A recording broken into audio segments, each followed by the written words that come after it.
জানতে পেরেছি যে গত শুক্র শনিবারেই এই অন্তর্বর্তী সরকারের পতন হয়ে যাওয়ার সম্ভাবনা ছিল। কারণ আপনারা একদিকে পুরো সেনাবাহিনী তো না, পুরো তিন বাহিনী 2008 সালের আপনি সরকারি কর্মচারীদের যখন খুশি তখন টার্মিনেট করবেন। আপনি কি বাপের জমিদারি পেয়েছেন নাকি? আমন্ত্রণ জানাচ্ছি প্রিয় দর্শক, মানচিত্রের নিয়মিত আয়োজন কথোপকথনে আমরা ধারাবাহিক বৈঠক দেখলাম প্রধান উপদেষ্টার সঙ্গে রাজনৈতিক দলগুলোর। এই বৈঠকে আসলে কতটুকু যে নির্বাচনী অনিশ্চয়তা ছিল কতটুকু কাটছে, এবং একই সঙ্গে রাজনৈতিক ভাবে যেই প্রশ্নটি এখন উঠেছে, সাবেক প্রধান বিচারপতি যদি সেনা আশ্রয় থেকেই থাকেন 5 আগস্টের পর, তাহলে কিভাবে রেফারেন্সটি আনা হলো 106 অনুচ্ছেদের আলোকে এই সরকার গঠনের জন্য। এইসব বিষয় নিয়ে আমরা আলোচনা করবো। এই বিষয়ে আলোচনার জন্য আমাদের সঙ্গে আজকে যুক্ত রয়েছেন ঢাকা বিশ্ববিদ্যালয়ের আইন বিভাগের অধ্যাপক শেখ হাফিজুর রহমান কার্জন। শেখ হাফিজুর রহমান কার্জন, আপনাকে স্বাগত জানাচ্ছি আমাদের অনুষ্ঠানে। আপনার কাছে আমার প্রথমেই প্রশ্ন, আমরা দেখলাম যে প্রধান উপদেষ্টা পদত্যাগ নিয়ে এক ধরনের উত্তেজনা ছড়িয়েছিল। পরবর্তীতে রাজনৈতিক দলগুলোর সঙ্গে আলোচনার মধ্য দিয়ে মনে হচ্ছে, অনেকে ধারণা করছেন যে সরকার এখন একটি ফ্লেক্সিবল অবস্থা আছে, বেশ একটা স্বস্তিকর অবস্থায় আছে। আসলে কি বিষয়টি তেমন? আমার কাছে আসলে তেমনটি মনে হয় না। প্রথমেই আপনাকে ধন্যবাদ জানাই যে আমরা যেটা আপনার পত্র পত্রিকার খবর, বিভিন্ন আমাদের যে সোর্স, তারপরে আপনারা যারা ইউটিউবে কথা বলেন, নানা সোর্স থেকে পাওয়া যে তথ্য, সেখান থেকে আমরা যেটা জানতে পেরেছি যে গত শুক্র শনিবারেই এই অন্তর্বর্তী সরকারের পতন হয়ে যাওয়ার সম্ভাবনা ছিল। কারণ আপনারা একদিকে পুরো সেনাবাহিনী তো না, পুরো তিন বাহিনী এবং আপনার দেশের বৃহত্তম রাজনৈতিক দল, মানে অন্যতম প্রধান রাজনৈতিক দল, দুটো রাজনৈতিক দলই প্রধান। তো তার ভিতরে একটা রাজনৈতিক দল তারা তো একদম অবস্থান নিয়েছে, এবং তারা শক্ত অবস্থান নিয়েছে, যদিও পরবর্তীতে তাদের কর্মসূচিটা আরো শক্তিশালী হওয়া দরকার ছিল। তো অনেকেই মনে করছেন যে সমস্যা বোধহয় আপাতত কেটে গিয়েছে, কিন্তু আসলে আহ, আমরা যতটুকু এখনো বুঝতে পারছি যে খুব গুরুত্বপূর্ণ কয়েকটা বিষয়, যে সেনাবাহিনী এবং বিএনপির তরফ থেকে যে অভিযোগগুলো উত্থাপন করা হয়েছে অত্যন্ত গুরুতর। কারণ আপনি চট্টগ্রাম পোর্ট বিদেশি কোনো কোম্পানিকে দিয়ে দেয়া, লিজ দেওয়া, তারপরে রাখাইনকে মানবিক করিডোর দেওয়া, এইটা তো বাংলাদেশের স্বাধীনতা সার্বভৌমত্বের সাথে সম্পর্কিত। তা এই স্বাধীনতা সার্বভৌমের সাথে যখন সম্পর্কিত, তখন কিন্তু একটা নির্বাচিত সরকারও সেটা যদি দিতে চায় পারে না। So far it is related to the সভরেনিটি of Bangladesh. কারণ একটা দেশের সার্বভৌমত্ব মানে আপনি তখন সকল রাজনৈতিক দল, সামাজিক সংগঠন, সাংস্কৃতিক ব্যক্তিত্ব, পুরো আপনার মানে সকল মানুষের মোটামুটি একটা ঐক্যমত নিয়ে সেটা করতে হবে। আপনি দেখেন যে ভারতে আপনার সাবেক প্রধানমন্ত্রী শেখ হাসিনাকে রাখবে কি রাখবে না, বাংলাদেশের বিষয়ে কি সিদ্ধান্ত হবে, কিংবা পাকিস্তানের সাথে সম্প্রতি তাদের যে যুদ্ধটা হলো, তারা কিন্তু সব দল মিলে মিটিং করে সিদ্ধান্ত নিয়েছে। কিন্তু যেহেতু সরকার খুব ভালনারেবল অবস্থায় এখনো রয়েছে, অনেকে মনে করেন, আপনি নিজে বলছেন যে পতন ঘটতো, সেই পতনটা কিভাবে ঘটতো, এখানে চ্যালেঞ্জটা কিভাবে আসতো? আপনি যখন বৃহস্পতিবার রাতে, আমি বুধবার না বৃহস্পতিবার রাতে যখন এই আইন শৃঙ্খলা পরিস্থিতির কথা বলে একটা মিটিং হলো, এবং খুব আশ্চর্যের বিষয় হচ্ছে যে এই সরকারের তরফ থেকে অনেক আপনার গুরুত্বপূর্ণ এবং সংবেদনশীল তথ্য মঙ্গলবার রাতে। জি। তো এই অন্তর্বর্তী সরকারের তরফ থেকে অত্যন্ত গুরুত্বপূর্ণ এবং সংবেদনশীল অনেক তথ্য গোপন করা হচ্ছে। আপনি জানেন যে আপনার মে মাসের প্রথম দিকে না, এপ্রিলে কিন্তু মাননীয় যে পররাষ্ট্র উপদেষ্টা তিনি বলেছেন যে রাখাইনে মানবিক করিডোর দেওয়ার নীতিগত সিদ্ধান্ত হয়েছে, এবং সেইটা প্রকাশ করার জন্য আপনি জানেন পররাষ্ট্র সচিব তাকে সরিয়েও দেওয়া হয়েছে, তাকে চলে যেতে হয়েছে, এবং আরো অনেক কিছু যেটা ডকুমেন্টেড, যে আপনার সেনা প্রধান, তিন বাহিনীর প্রধান, তারা তো একদম নিশ্চিত না হয়ে তারা কিন্তু এই কথাগুলো 3, 4, 5 মাস ধরে আলোচিত হচ্ছে, এবং তারা কিন্তু হুটহাট করে ওই কথাগুলো বলেন নাই। তারা কিন্তু সময় নিয়েছেন, তারা বিষয়টা আপনার যাচাই বাছাই করেছেন, এবং বাংলাদেশে আপনার নিরাপত্তা উপদেষ্টার পদ কখনোই ছিল না। এইটা অন্তর্বর্তী সরকারের যে এখতিয়ার তার বাইরে। অন্তর্বর্তী সরকার যে অনেকগুলো এখতিয়ার ছাড়া কাজ করছে, এবং আপনি দেখবেন যে অন্তর্বর্তী সরকার তারা নিজেরাও জানেন যে পরবর্তী সংসদে এসে তাদের যদি বৈধতা দেওয়া না হয়, তাহলে পরে তারা অবৈধ হয়ে যাবেন। আপনি ডক্টর স্বাধীন মালিক, উনি তো একজন মানে অন্যতম প্রধান আইনজীবী এবং ওনার আইনের পড়াশোনাও খুব শক্ত। হ্যাঁ, তো উনি কিন্তু বলেছেন যে এই সরকার মানে এই সরকার তো সংবিধান একটা অসাংবিধানিক সরকার।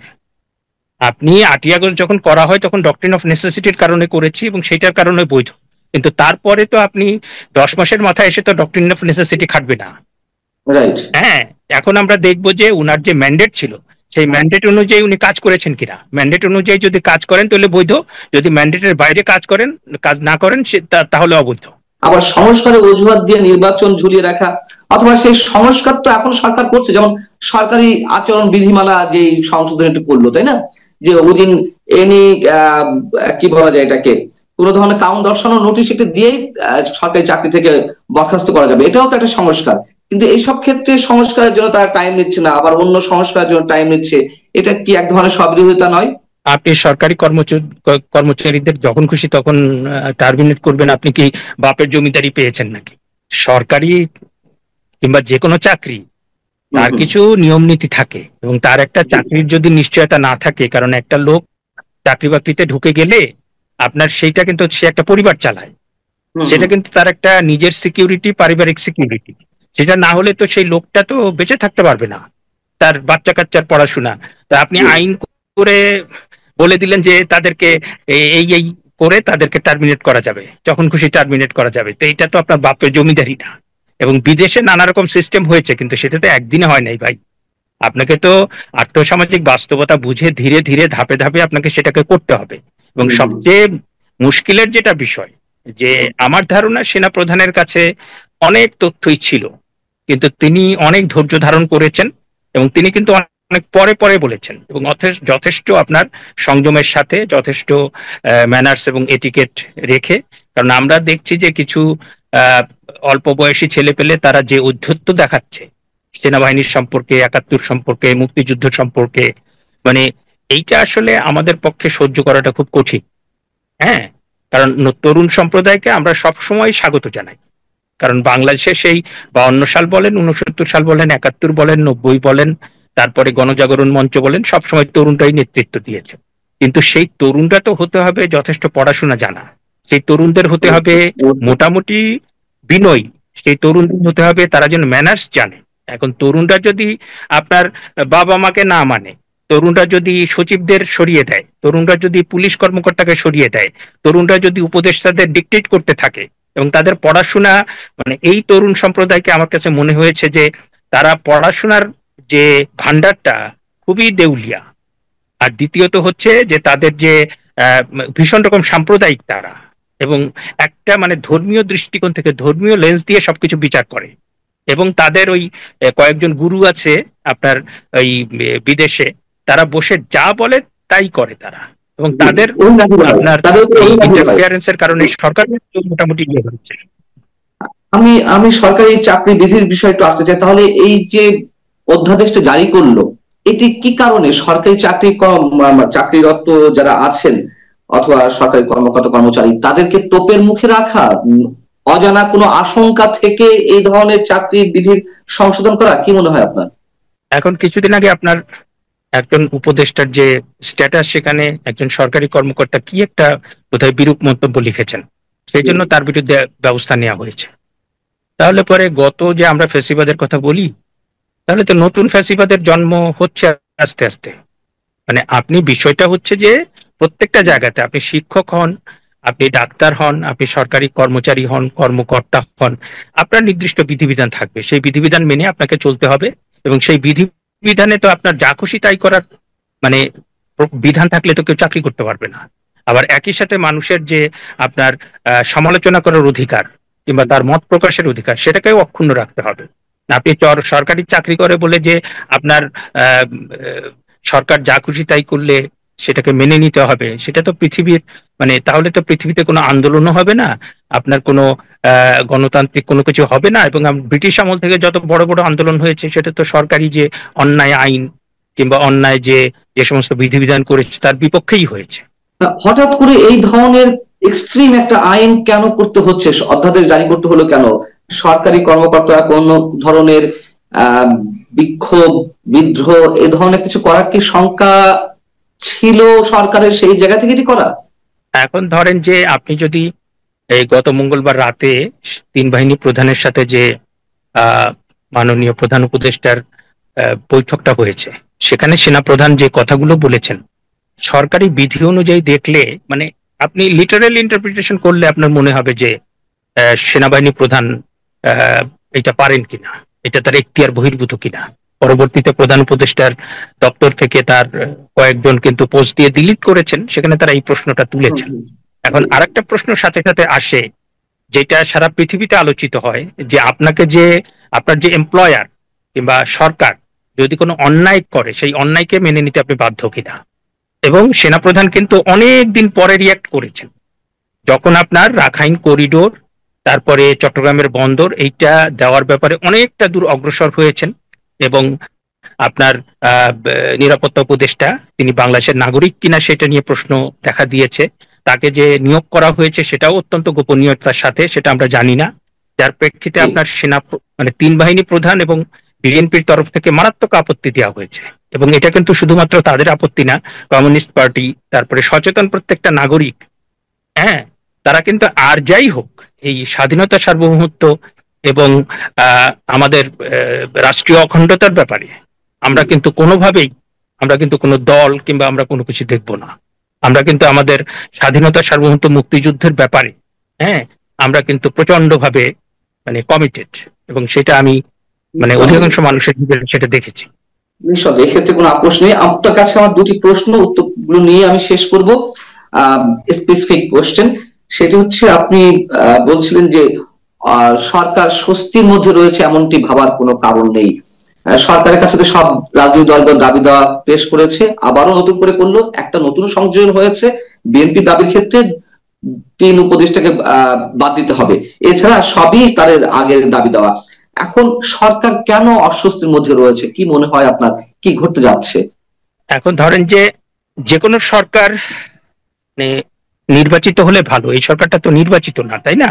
জি, জি, এবং এই সরকারটা 8ই আগস্টে যখন এসছে তখন সবাই তাকে সমর্থন করেছে, কিন্তু ক্রমশ এদের কর্মকাণ্ডে কিন্তু একটা সরকারের সাথে সবার মোটামুটি একটা বিচ্ছিন্নতা তৈরি হয়েছে। তার ভিতরে সবচেয়ে বড় বিচ্ছিন্নতা তৈরি হয়েছে রাজনৈতিক দলগুলোর সাথে। রাজনৈতিক দলগুলো বলছে যে আপনি নির্বাচনের একটা রোড ম্যাপ দেন, জি, আপনার যে মূল, আপনার যে মূল এখতিয়ার, যে সংস্কার কর্মসূচি এবং আপনার নির্বাচন, সেটা রোড ম্যাপ দিতে সমস্যা কোথায়? হুম, আপনি হুম, 10 মাসে একটা রোড ম্যাপ দিলেন না, তাহলে পরে প্রশ্ন তো উঠবেই। এখন জি, আপনি দেখেন যে বর্তমান সরকারের সাথে মানে রাজনৈতিক দলগুলোর বড় দূরত্ব তৈরি হয়েছে। এবং নিয়ার আপনার আহ, আপনি খেয়াল করবেন যে বিএনপির তরফ থেকে প্রথমে মাননীয় প্রধান উপদেষ্টার ব্যাপারে বলা হয়েছে যে না, আমরা তার পদত্যাগ চাই না, কিন্তু পরবর্তীতে সালাউদ্দিন সাহেব কিন্তু খুব গুরুত্বপূর্ণ একটা স্টেটমেন্ট দিয়েছেন। তিনি জি, বলেছেন যে কোনো ব্যক্তি অপরিহার্য না। তার মানে ডক্টর মোহাম্মদ ইউনূসের যে গ্রহণযোগ্যতা ছিল সেটা তিনি হারিয়েছেন। হ্যাঁ, এবং হুম, বিএনপির মতো একটা রাজনৈতিক দল, তারা তো 40% মানুষকে রিপ্রেজেন্ট করে। এবং একই সাথে আপনি দেখবেন কমিউনিস্ট পার্টি, তারপর বামপন্থী অধ্যাপক অধ্যাপক আমি নামটা ভুলে গেলাম, জাহাঙ্গীরনগর বিশ্ববিদ্যালয়ের আপনার জি, তারা অনেক বড় আন্দোলন করেছেন এবং ওনার প্রফেসর ইন্টারভিউটা আমি আনোয়ার মোহাম্মদ। দেখছিলাম। তো উনি বলছেন যে আনু মোহাম্মদ স্যার, উনি বলছেন যে সরাসরি যে আমরা তো এই এ, বিদেশিদের কাছে চট্টগ্রাম বন্দর আর রাখাইন করিডোর দেওয়ার জন্য তো এই সরকারকে বসাই নাই। জি, হ্যাঁ, সুতরাং যারা যারা এই আন্দোলনকে সমর্থন করেছেন, শুধুমাত্র একদিকে আমরা দেখছি মুক্তিযুদ্ধ বিরোধী একটা শক্তি, আর জনবিচ্ছিন্ন ছাত্রদের কিছু ছাত্র যারা আমার কোশ্চেন, পাটিয়া করছে। আমরা একটু শেষ করব। সেটা হচ্ছে যে আহ, 6 মাসের মধ্যে, 6 মাসের যে গ্যাপ, 30 ডিসেম্বর, মানে 30শে ডিসেম্বর যদি ধরি আর 30শে জুন যদি ধরি, বারবার বলা হচ্ছে সংস্কার দীর্ঘায়িত হলে বা বেশ লম্বা হলে 30শে জুনের মধ্যে, আর ছোট হলে ডিসেম্বরের মধ্যে। ছোট বড় আপনার কেউ বলছে না, এখন আর সরকারের পক্ষ থেকে ওইগুলো অজুহাত তোলা হচ্ছে না, তারা বলছে আহ জুনের মধ্যে বা এপ্রিলের মধ্যে। এই 4 মাস বা 6 মাসে কি এমন উদ্দেশ্য রয়েছে সরকারের, আপনার নিজস্ব কোনো ভাবনা আছে এক্ষেত্রে, যে এই কারণে তারা এটি করছে? একেবারে ছোট করে 30 সেকেন্ডের জন্য উত্তরটা দিতে পারেন। আমি 30 সেকেন্ডে উত্তর দেবো, আপনার আগের প্রশ্নের উত্তরটা আমি সমাপ্ত করিনি। যে আমার আচ্ছা কাছে আচ্ছা। যেটা মনে হচ্ছে যে সেটা ডকুমেন্টেড, যে বিএনপির সাথে একটা আপনার দূরত্ব তৈরি হয়েছে এবং তারা ঈদের পরে আন্দোলনের হুমকি দিয়েছেন। কমিউনিস্ট জি পার্টি সহ বামপন্থী যারা প্রগতিশীল যারা, তাদের সাথে একটা বিচ্ছিন্নতা তৈরি হয়েছে। আবার তিন বাহিনী প্রধানের তরফ থেকে তো সরাসরি বলাই হয়েছে যে আমাদের জি অন্ধকারে রেখে এটা কেন করা হলো। আবার পুলিশ, আমলা, ব্যবসায়ী কেউ কিন্তু সহযোগিতা করছেন না। হ্যাঁ, এবং এই সহযোগিতাটা সরকারের তরফ থেকেও কিন্তু চাওয়া হয় নাই। দ্বিতীয়ত আপনার যে প্রশ্নটা, যে আপনার ডিসেম্বর থেকে জুন এমন কি হবে, এবং জি এইখানে আমার যেটা মনে হয় যে বাংলাদেশের সাম্প্রতিক রাজনীতি, আপনার জাতীয় রাজনীতি, আপনার ভূ রাজনীতির যে সমীকরণ, সেটা ছাড়া হুম বুঝবেন হুম। না। এবং আমাদের এইখানে কক্সবাজার, সেন্ট মার্টিন, তারপরে চট্টগ্রাম, এইটা নিয়ে যে একটা মানে কৌশলগত অবস্থান আছে এবং এইটার উপর যে একটা নজর আছে। আর এইটার ব্যাপারে ভারতও যথেষ্ট, মানে তাদেরও নানা রকম স্টেক আছে। নিশ্চয়ই আবার নিশ্চয়ই। চীনেরও একটা স্টেক আছে এবং মার্কিন যুক্তরাষ্ট্রেরও আছে।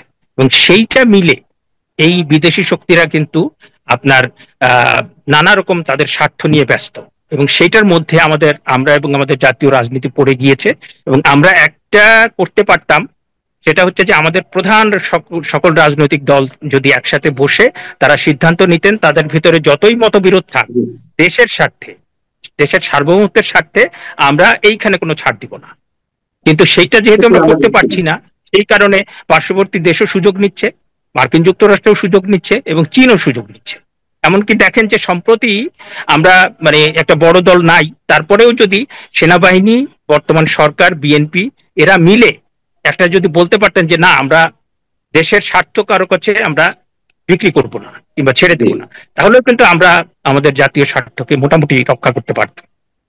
কিন্তু আমাদের দুর্ভাগ্য যে আমরা কোনো জায়গাতেই এক হতে পারছি না। অনেক ধন্যবাদ শেখ হাফিজুর রহমান কার্জন। দর্শক, এই ছিল আমাদের আলোচনা। ভালো থাকুন। আল্লাহ হাফিজ।